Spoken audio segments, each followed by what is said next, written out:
2 months ago when I fell down inside that Kurji gutter. Like, it's something like you will never believe will happen to me. Like, because I never thought it would ever happen to me. I have heard stories of people falling in that gutter, you understand? But then that day it was such an emotional roller coaster for me because I didn't see that coming. You know, highlighting from the keke and walking towards the junction, I didn't know how I got into that gutter. Like, I think I was blindfolded. Seriously, like it left scars on me. But the moment I found myself inside the gutter, for a moment I was numb.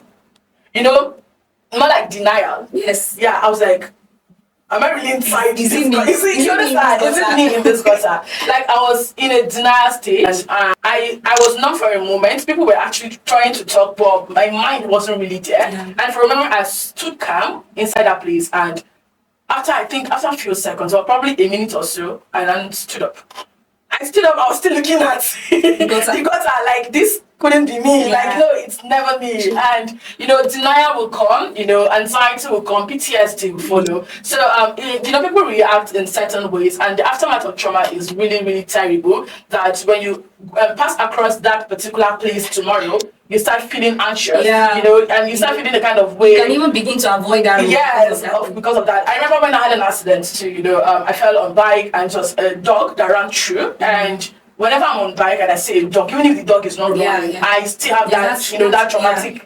So I believe that everyone has a way of, you know, expressing themselves and reacting to, you know, the aftermath of trauma. So I don't know, maybe it's something that happened to you. You know, usually the first thing that comes to you is that shock. That shock of now this scenario you painted is just, it looks like it's a small fraction of trauma. Like, you would think people experience bigger traumatic experiences than this, but that's just a definition of what trauma is. There is no degree to how great it can be or how small. It just depends on the response you give towards it. Like you just talked about falling into a gutter. Sometimes you find people that have had accidents on the bike. I think I had a friend like that in uni. She had an accident one time on the bike, and for like the many years we spent in school, she was scared of taking bike to anywhere except somebody's with her. And if somebody's with her, she will not stay behind. She wants to stay in your middle, like in the middle between the bike man and her, and the person behind her. And then as she's in that middle, she grabs onto you, like she just feels, you know, that's so it comes with that shock. And then of course there's that denial. And that's when we begin to talk about people who have experienced bigger traumatic responses like rape and all.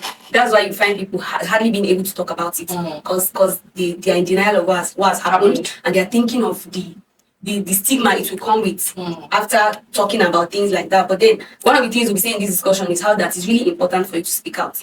Put yourself in communities where you feel accepted and you feel heard. And then it eases that pain of trauma for you. I had a traumatic experience in 2022. And for someone like me, I don't think I'm an introvert. Maybe I'm in between. But for someone like me, I shut out from everybody. And I didn't mean that I wasn't going out.